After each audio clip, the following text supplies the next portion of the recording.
വാർത്തയ്ക്കപ്പുറത്തേക്ക് സ്വാഗതം. CPI സംസ്ഥാന secretary Pannyan രവീന്ദ്രനാണ് ഇന്നത്തെ അതിഥി. ശ്രീ പന്ന്യൻ രവീന്ദ്രന് ഒരു മുഖവുരയുടെ ആവശ്യമില്ല. വാർത്തയ്ക്കപ്പുറത്തേക്ക് അദ്ദേഹത്തെ സ്വാഗതം ചെയ്യുന്നു. രവിയേട്ട സ്വാഗതം. CPI സംസ്ഥാന സെക്രട്ടറി ആയതിനു ശേഷമുള്ള ആദ്യത്തെ തെരഞ്ഞെടുപ്പ് അല്ലേ? ഉത്തരവാദിത്തം ഏറെയാണ്.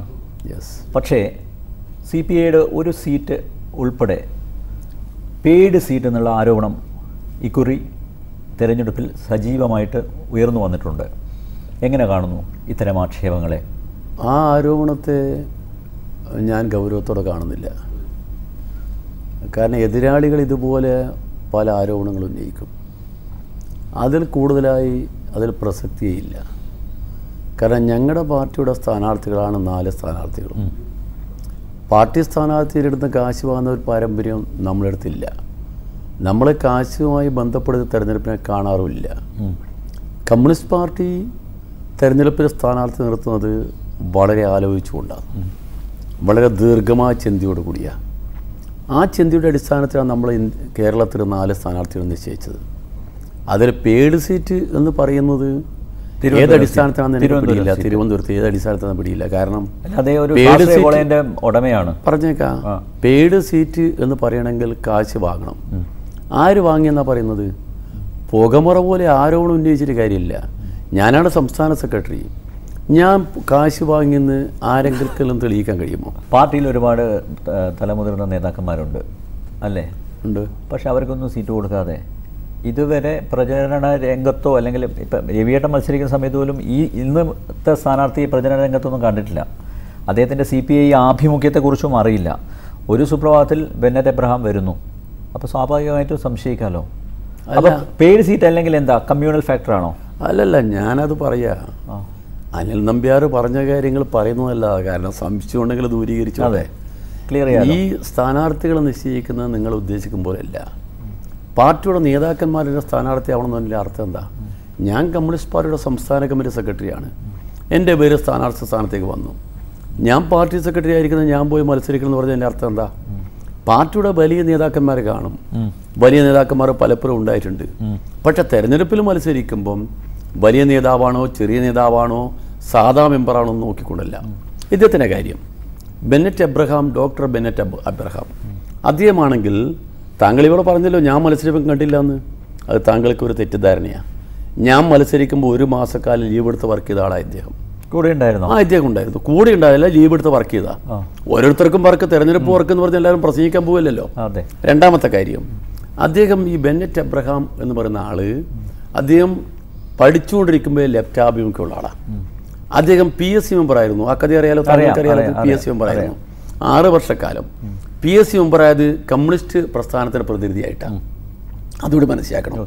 അദ്ദേഹം കമ്മ്യൂണിസ്റ്റുകാരനാണ്, കമ്മ്യൂണിസ്റ്റ് അനുഭാവിയാണ്. ഇപ്പോൾ കമ്മ്യൂണിസ്റ്റ് പാർട്ടി മെമ്പറാണ്.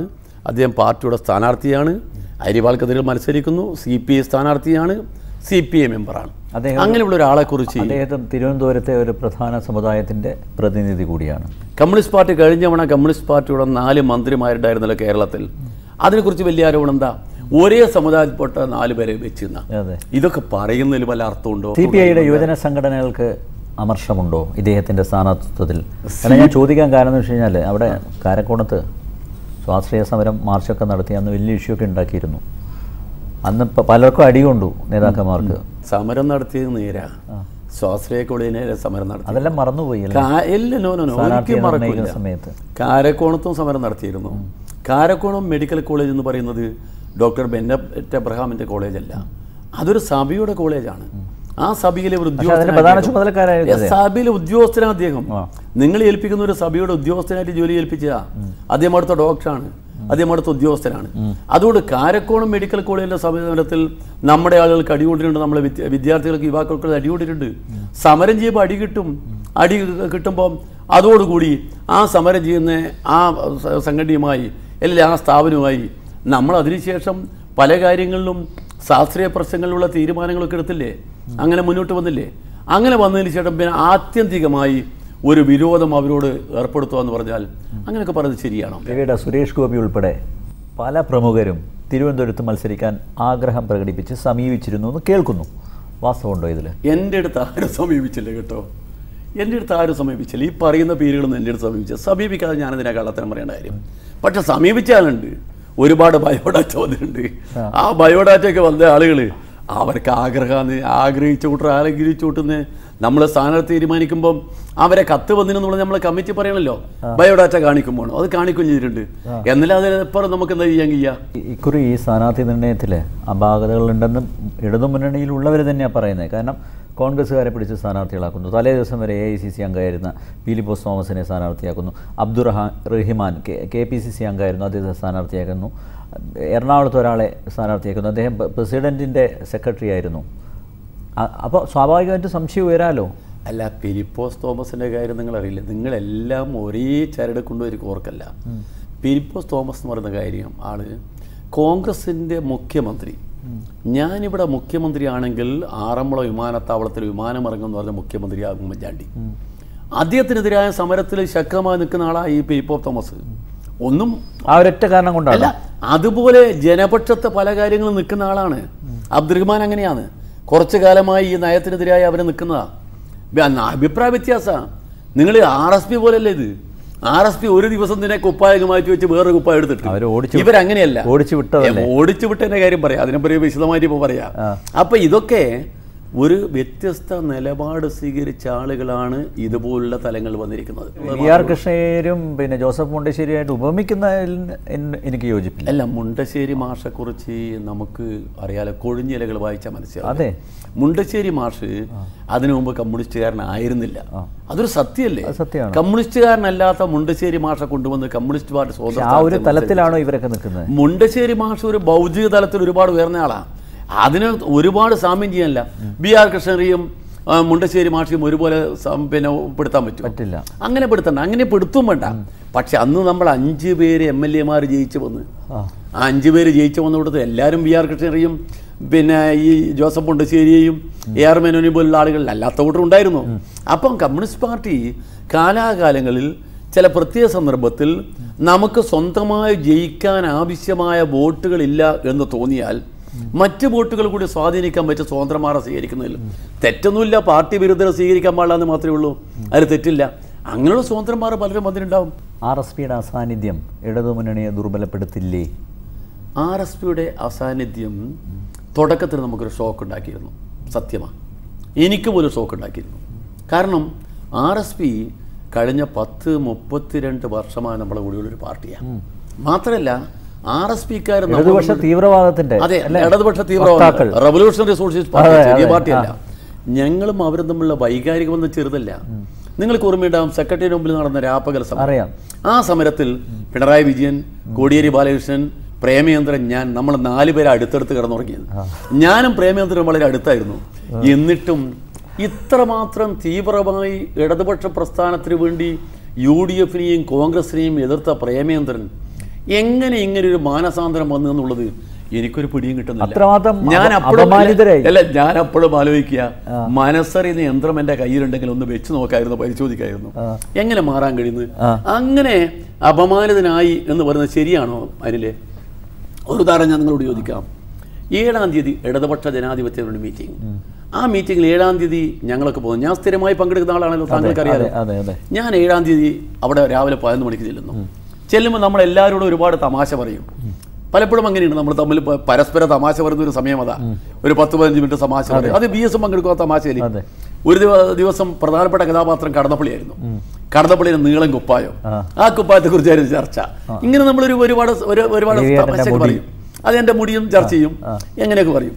അന്ന് ഇവരെ കാണുന്നില്ല. അപ്പം ഞാൻ ചോദിച്ചു, എവിടെ ഇവർ? അപ്പം അവർ വന്നില്ല. അപ്പോഴും ഞങ്ങൾ പറഞ്ഞു, അവരെ വിളിക്ക്, എന്താ വരാൻ നോക്ക്. അവിടെ വെച്ച് സഖാവ് പിണറായി നമ്പർ ഡയൽ ചെയ്ത് കൊടുത്ത്, എന്നിട്ട് കിട്ടിയപ്പോൾ നേരെ ഇദ്ദേഹത്തിന് കയ്യിൽ കൊടുത്ത ഇടതുപക്ഷ മുന്നിൽ കൺവീനർ, അദ്ദേഹം നേരെ വിളിക്കുന്നത്. കൺവീനറെ വിളിക്കേണ്ട ഔദ്യോഗികമായിട്ട്, ഞങ്ങളല്ലേ വിളിക്കേണ്ടത്. വിളിച്ചപ്പോൾ പറഞ്ഞ് ഞങ്ങൾ വരുന്നില്ല, നിങ്ങൾ കൂടിക്കോ. അപ്പം എന്ന് പറഞ്ഞപ്പോൾ വെച്ചപ്പോൾ ഞങ്ങൾ ചോദിച്ചു, എന്താ കാര്യം? അപ്പോൾ ഞങ്ങൾ ഉഭയകക്ഷി ചർച്ച നടത്തിയിരുന്നു. ആ ചർച്ചയിൽ ഞങ്ങൾ സീറ്റ് തരാൻ പ്രയാസമെന്ന് പറഞ്ഞു. അവരതോട് പോയി, അവർ പിന്നെ ഇങ്ങോട്ട് വരുന്നില്ല. ഞങ്ങൾ അപ്പോൾ തന്നെ പറഞ്ഞു, അത് പറ്റില്ല. ഇടതുപക്ഷ ജനാധിപത്യ മുന്നണി എന്ന് പറഞ്ഞാൽ നമ്മളെല്ലാം ഒരേ മനസ്സായി നിൽക്കണം. നമ്മളാ ജനങ്ങൾ പ്രതീക്ഷ അർപ്പിച്ചിരിക്കുന്നത്. അതുകൊണ്ട് നമ്മളെ മുന്നണിയിലുള്ള ഒരു പാർട്ടിയും അങ്ങനെ ഉണ്ടാകാൻ പാടില്ല. അതുകൊണ്ട് നാളെ രാവിലെ തന്നെ ഇടതുപക്ഷ മുന്നണി കൺവീനർ അവരുമായി സംസാരിക്കണം, രഞ്ജിപ്പിലെത്താനുള്ള ഏർപ്പാണ്ടാക്കണം. 10-ാം തീയതി ഇടതുപക്ഷ മുന്നണി മീറ്റിംഗ് ചേരുമ്പോൾ അവർ കൂടി പങ്കെടുത്തുകൊണ്ട് നമുക്ക് തീരുമാനമെടുക്കണം എന്ന് പറഞ്ഞ് പിരിഞ്ഞതാ. ഞങ്ങൾ അവരെ കൂടി വാദിച്ച്. എന്നിട്ട് അത് കഴിഞ്ഞ് അടുത്ത ദിവസം പിന്നെ നമ്മളവരെ ബന്ധപ്പെടേണ്ട കാര്യമില്ലല്ലോ. അടുത്ത ദിവസം ഇടതുപക്ഷ മുന്നണി കൺവീനർ ബന്ധപ്പെടാൻ വേണ്ടി പോകുമ്പോൾ എന്താ അവരെ സെക്രട്ടേറിയറ്റ് യോഗം ചേരുന്നു. സെക്രട്ടറി യോഗത്തിൽ കിട്ടിയില്ല. ഞാൻ അടുത്ത ദിവസം രാവിലെ ഒരു 11 മണിയാകുമ്പോൾ ടി വി കാണുക മുന്നണി വിടുന്നതെന്ന്. എനിക്ക് വലിയ വിഷമമുണ്ടായില്ലേ. ഞാൻ അപ്പോൾ വിളിച്ച ഫോണ് കിട്ടിയില്ല. അസീസ്, പ്രേമേന്ദ്രൻ, ചന്ദ്രചൂഡ സാറ് 3 പേര് വിളിച്ച് കിട്ടിയില്ല. ഉച്ചക്ക് 3 മണിക്കാണ് കിട്ടുന്ന ഫോണ്. കിട്ടിയപ്പം അസീസ് ബായിയെ കിട്ടി. ഞാൻ അസീസ് ബായി എന്ന് അദ്ദേഹത്തെ വിളിക്കാറ്. ഞാൻ പറഞ്ഞു, അസീസ് ബായി എന്താണ് ഈ കേൾക്കുന്നത്? ഞങ്ങൾ മുന്നണി വിട്ട്. ഞാൻ പറഞ്ഞു, എന്താ ഇപ്പോൾ വിടാൻ കാരണം? ഞങ്ങൾക്ക് സീറ്റ് തന്നില്ല, കൊല്ലം സീറ്റ് തന്നില്ല. ഞാൻ പറഞ്ഞു, കൊല്ലം സീറ്റ് തരാത്ത കാര്യമല്ലേ, ഞങ്ങളോടൊന്ന് സംസാരിച്ചോ. ഞങ്ങൾ മുന്നണിയിൽ ഘടകകക്ഷിയല്ലേ, നിങ്ങൾ CPM തമ്മിൽ തെറ്റിക്കാണോ? അപ്പം ഞങ്ങൾ വരെ സംസാരിക്കുന്നതിന് എന്താ? ഞങ്ങളതിന് പരിഹാരം ഉണ്ടാക്കാം. നിങ്ങൾ സീറ്റ് കൊടുക്കുമായിരുന്നു? കേക്ക് അല്ല, ഞാൻ പറഞ്ഞു വരട്ടെ, ഞങ്ങളതിന് പരിഹാരം ഉണ്ടാക്കാം. അപ്പോൾ പറഞ്ഞു, ഇനി അത് പറ്റൂല. ഞാൻ പറഞ്ഞത് പറ്റും. നിങ്ങൾ സെക്രട്ടേറിയറ്റിലേ കഴിഞ്ഞുള്ളൂ. കൗൺസിൽ കമ്മിറ്റി മീറ്റിംഗില്ലേ, സ്റ്റേറ്റ് കമ്മിറ്റി, ആ സ്റ്റേറ്റ് കമ്മിറ്റിയിൽ പറയണം എൻ്റെ അഭ്യർത്ഥന, എൻ്റെ പാർട്ടിയുടെ അഭ്യർത്ഥന, CPയുടെ ഈ കാര്യത്തിൽ പരിഹാരം ഞങ്ങൾ ഉണ്ടാക്കും. 24 മണിക്കൂർ വെയിറ്റ് ചെയ്യും എന്ന് പറഞ്ഞാൽ 8-ാം തീയതി ആയത്. 9-ാം തീയതി ഒരു ദിവസം നിന്നാൽ മതി. 10-ാം തീയതി രാവിലെ നമുക്ക് തീരുമാനം ഉണ്ടാക്കാം. നിങ്ങൾ സീറ്റിൻ്റെ കാര്യത്തിൽ തീരുമാനം ഉണ്ടാക്കാം. ഞാനതിനെ പച്ചയായിട്ട് പറഞ്ഞു. സീറ്റിൻ്റെ കാര്യത്തിൽ തീരുമാനം ഉണ്ടാക്കാം. എവിടെ എടുത്ത് കൊടുക്കുമായിരുന്നു? കൊല്ലം തന്നെ കൊടുക്കുമായിരുന്നു? എവിടെ വേണമെങ്കിലും നമ്മൾ കൊടുക്കുമായിരുന്നു. നിങ്ങൾ എന്തിരുന്ന് സംശയിക്കുന്നത്? ഞാൻ അവരോട് പറഞ്ഞ വാക്കാ, തീരുമാനം ഉണ്ടാക്കാം. എന്താ പറഞ്ഞെന്നറിയോ? വൈകിപ്പോയി. ഞാൻ പറഞ്ഞു, വൈകിട്ടില്ല, നിങ്ങൾ കമ്മിറ്റി പറയണം. CPIയുടെ സംസ്ഥാന കമ്മിറ്റി സെക്രട്ടറി പറഞ്ഞിരിക്കുന്നു, പാർട്ടിയുടെ അഭിപ്രായ പരിഹാരം ഉണ്ടാക്കാതെ പറഞ്ഞിരിക്കുന്നു, നിങ്ങൾ കാത്തിരിക്കണം. 10 പേരെ കാത്തിരുന്നു? ഇല്ല. വൈകുന്നേരം ആകുമ്പം ചന്ദ്രചൂഡ സാർ എന്നെ വിളിച്ച് എന്ന് പറഞ്ഞ്, പന്നിയൻ അസീസിനെ വിളിച്ച കാര്യം ഞാൻ അറിഞ്ഞു, പക്ഷെ ഞാൻ വിളിക്കാതിരുന്നത് വൈകിപ്പോയിരുന്നു. എങ്ങനെയാ അനിൽ നമ്പ്യാർ വൈകിപ്പോവുക? ചന്ദ്രചൂഡനും ഇവരുടെ കൂടെ തന്നെയാണ്. അല്ല, എന്താണെന്ന് എനിക്കറിയില്ല. അദ്ദേഹം പറഞ്ഞു, എനിക്ക് മനസ്സിൽ വാതുറക്കുന്നില്ല. നമ്മളൊക്കെ പലതവണ ബന്ധപ്പെട്ടത്. എനിക്ക് വിഷമമുണ്ട്. അദ്ദേഹത്തെ പോലുള്ള വലിയ ഒരു അഭിനയ് റോയ് ജനറൽ സെക്രട്ടറി ഉള്ളപ്പോ അവിടെ Abhinay റോയ് വന്നാണ് ഇവരെ പിന്നെയും ദേശീയ തലത്തിൽ അത്രമാത്രം പിന്നെ ഒരു ഇടതുപക്ഷ നേതൃത്വത്തിൽ നിൽക്കുന്ന ഒരാള്. അദ്ദേഹത്തെക്കുറിച്ച് ഞാനിപ്പോൾ എന്ത് പറയാൻ? അദ്ദേഹം അങ്ങനെയാണ് പറഞ്ഞത്. എന്തായാലും ചന്ദ്രചൂഡ സാർ എന്നോട് ഇത് പറഞ്ഞു, വൈകിപ്പോയിരുന്നു എന്ന്. ഞാൻ ചോദിക്കുന്നത്, എവിടെയാണ് വൈകിപ്പോന്നതിൽ നമ്പ്യാർ? ഇടതുപക്ഷ ജനാധിപത്യ മുന്നണിയിൽ ഉണ്ടായിരുന്നൊരു കക്ഷി 24 മണിക്കൂർ കൊണ്ട് പെട്ടെന്ന് അങ്ങോട്ട് പോകുന്നു. എന്തടിസ്ഥാനത്തിലാണ്? ഇന്ത്യയുടെ രാഷ്ട്രീയ നയത്തിൽ അഭിപ്രായ വ്യത്യാസമുണ്ടോ? ഇന്ത്യയുടെ രാഷ്ട്രീയ നയമുണ്ടല്ലോ. ആ രാഷ്ട്രീയ നയത്തിൽ ഇടതുപക്ഷ പാർട്ടികൾ വെച്ചിരിക്കുന്ന രാഷ്ട്രീയ നിലപാടിൽ വ്യത്യാസം വന്നോ? ഇല്ല. ആ നിലപാടിൽ വ്യത്യാസം അവർ എവിടെയെങ്കിലും പ്രഖ്യാപിച്ചിട്ടുണ്ടോ? അവർ വ്യക്തമാക്കി അപമാനം സഹിക്കാൻ പറ്റുന്നില്ല, കൊല്ലത്തേക്ക് മടങ്ങി പോകാൻ പറ്റില്ല എന്നൊക്കെയാണ് അവർ പറയുന്നത്. അവർ പറയുന്ന വാക്കുകളെ ആദ്യം എനിക്കും ഷോക്ക് ഉണ്ടാക്കി, പക്ഷെ ഇപ്പോൾ വിശ്വസിക്കാൻ പറ്റുന്നില്ല. അപ്പോൾ അവർക്കൊരു അജണ്ട ഉണ്ടായി. കാരണം ഞാൻ ഇപ്പോഴും പൂർണ്ണമായും ധരിക്കുന്നത് ഇത്ര പെട്ടെന്ന് അവർക്ക് എങ്ങനെ എൻട്രി കിട്ടുന്നത്. ഒരു ഉദാഹരണം ഞാൻ നിങ്ങളോട് പറയാം. മാതൃഭൂമിയുടെ ഒരാളാണല്ലോ വീരേന്ദ്രകുമാർ. ജനതാദളിന് ഇത്തവണ ഒരു സീറ്റ് വേണം കോഴിക്കോട് വടകരയോ. എന്താ കോൺഗ്രസ് പറഞ്ഞ മറുപടി ഓർമ്മയുണ്ടോ? സിറ്റിംഗ് സീറ്റിലുള്ള MP-മാരെ മാറ്റി നിർത്താൻ പറ്റില്ല. സിറ്റിംഗ് സീറ്റിലുള്ള MP-യെ മാറ്റിയിട്ടാണ് പ്രേമേന്ദ്രൻ സീറ്റ് കൊടുത്തത്. അതിൻ്റെ അർത്ഥം എന്താ? അത് ആകസ്മികമായി ഉണ്ടായൊരു മാറ്റമാണോ? നേരത്തെ ഇവർ തമ്മിൽ ധാരണ എന്ന് ഞാൻ സംശയിച്ചാൽ എന്നെ കുറ്റപ്പെടുത്തിയൊരു കാര്യമില്ല. എന്ന് സാധാരണ പ്രവർത്തകന്മാർ സംശയിച്ചാൽ അവരെ കുറ്റം പറഞ്ഞൊരു കാര്യമില്ല. അല്ലെങ്കിൽ എങ്ങനെ എൻട്രി കിട്ടുന്നത്? ഇവിടുന്ന് ഇറങ്ങിപ്പോയ ഉടനെ അവിടത്തേക്ക് എൻട്രി കിട്ടുമെന്ന് പറഞ്ഞാൽ അതും കോൺഗ്രസിന്റെ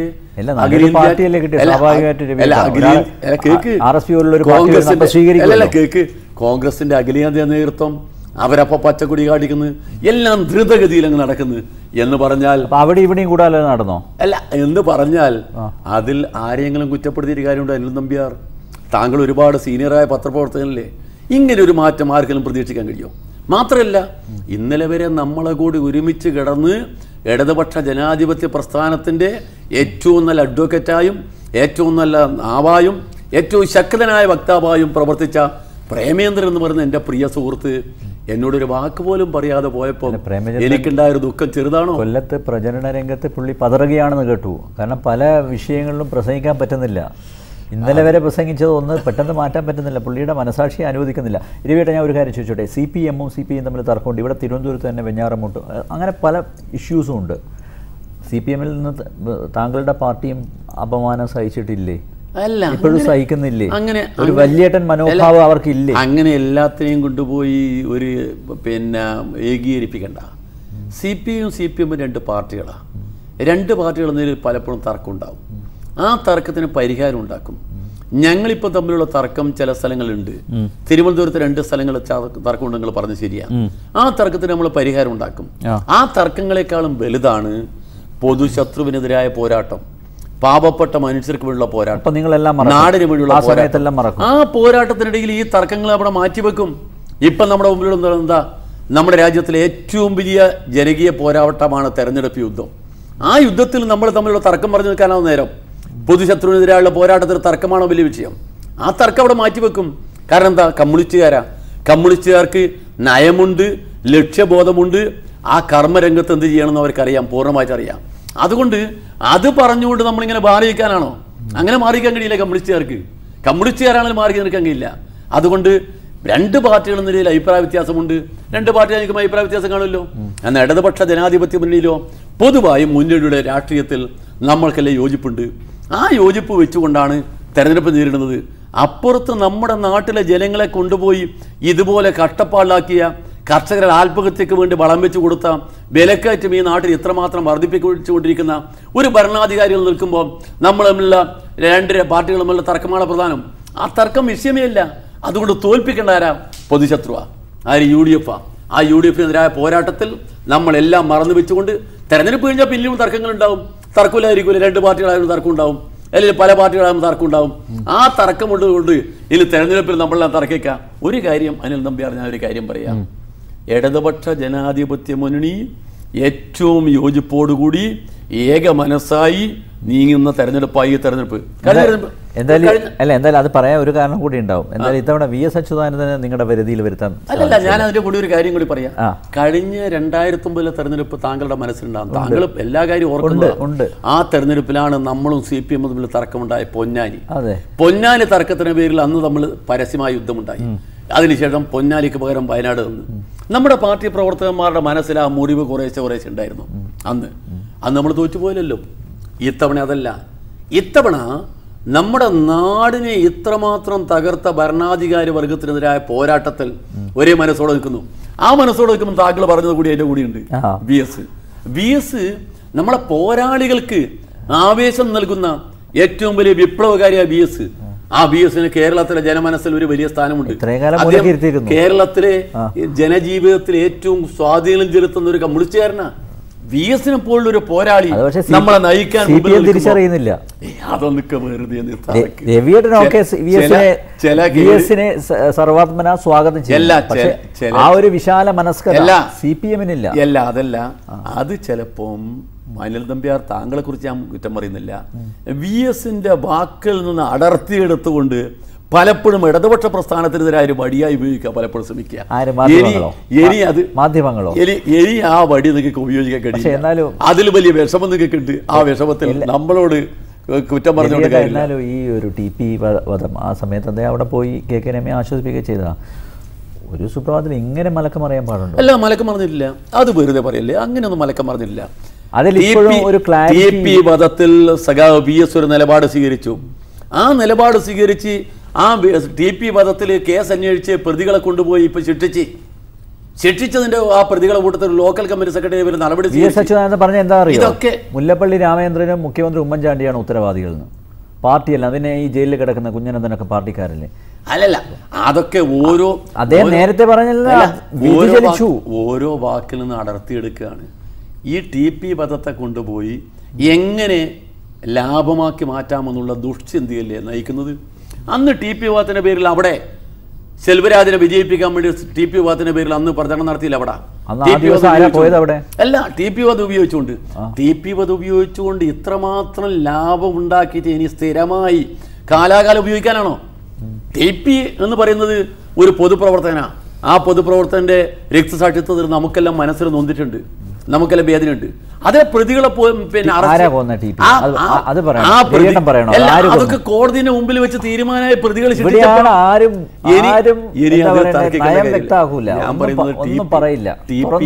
TP വധം എന്ന് പറയുന്നത് ഇപ്പം നമ്മുടെ മുമ്പിൽ ഇപ്പം ശിക്ഷിക്കപ്പെട്ടതിന്റെ പേരിൽ ഇനി അത് സ്ഥിരമായി കൊണ്ടുകിടക്കാണോ?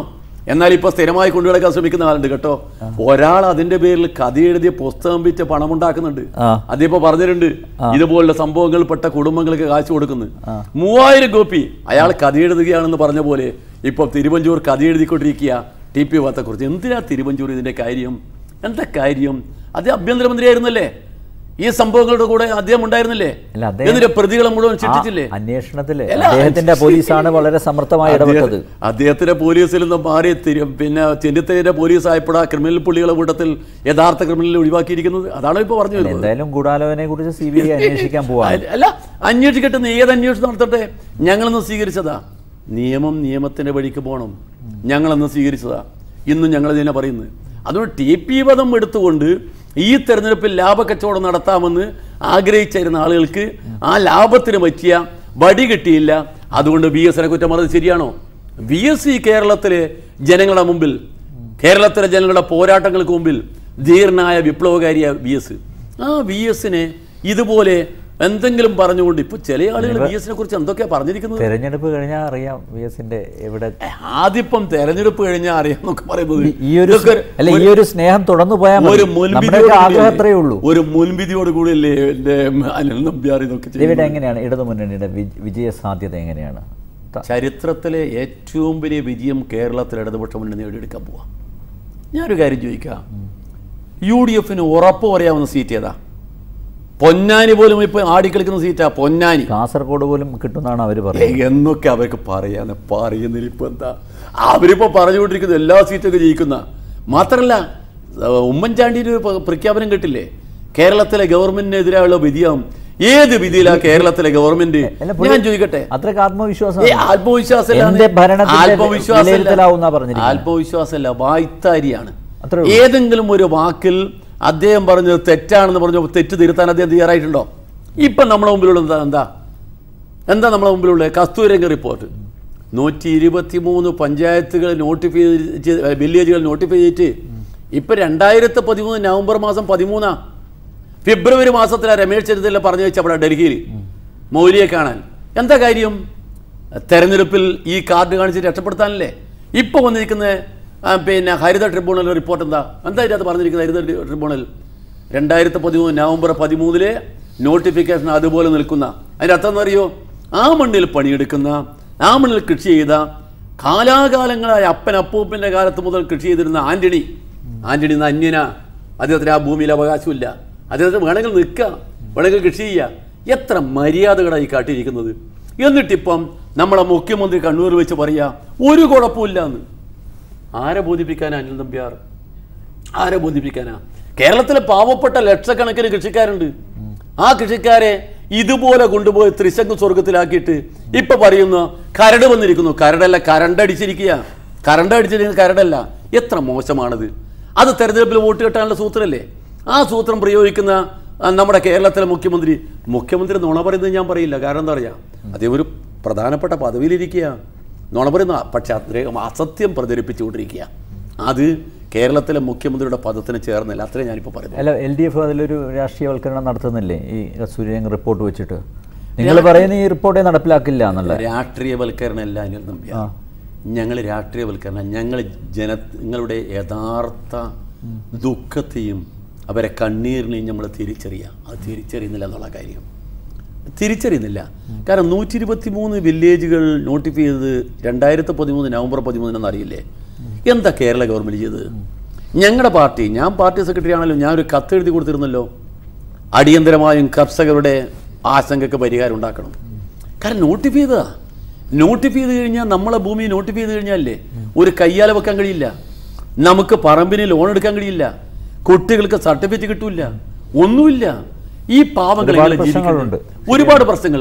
ആ പ്രശ്നങ്ങൾക്ക് പരിഹാരം കാണാൻ നിങ്ങൾ കറണ്ട് ഉണ്ട് എന്ന് പറഞ്ഞുകൊണ്ട് കാര്യമുണ്ട്. കരട് റിപ്പോർട്ട് ഏതാ? കരട് റിപ്പോർട്ട് വീരപ്പൻ വലിയ പണ്ടേ പറഞ്ഞിരുന്നു ഇനി എനിക്ക് നോക്കാൻ കഴിയില്ല. കാരണം എന്താ? ഇത് ഇവിടെ മാത്രമല്ല, 6 സംസ്ഥാനങ്ങളാ. കേന്ദ്രം ഭരിക്കുന്ന കോൺഗ്രസ് അല്ലേ? ആണല്ലോ. കേരളത്തിൽ 8 മന്ത്രിമാരുണ്ടല്ലോ. എന്ത് നിങ്ങൾക്ക് ആ നോട്ടിഫിക്കേഷൻ മാറ്റാൻ കഴിയാഞ്ഞ്? എന്നിട്ട് ഇപ്പോൾ പറയുന്നത് അത് ബാധകമല്ല, ഇവിടെ ബാധകമല്ലാന്ന് നിങ്ങൾ വാക്ക് പറഞ്ഞാൽ മാത്രം പറയാ. അതാ ഞാൻ പറഞ്ഞത്. മുഖ്യമന്ത്രി ഇതൊക്കെ വിലയിരുത്തപ്പെടും, തീർച്ചയായിട്ടും ചർച്ച ചെയ്യപ്പെടും. ഇടതുമുന്നണിക്ക് അനുകൂലമായി വിധിയെഴുത്തുണ്ടാവുമെന്ന് താങ്കൾ പ്രതീക്ഷിക്കുന്നു? പൂർണ്ണമായിട്ടും. വളരെയധികം നന്ദി. വാർത്തയ്ക്കപ്പുറം ഇവിടെ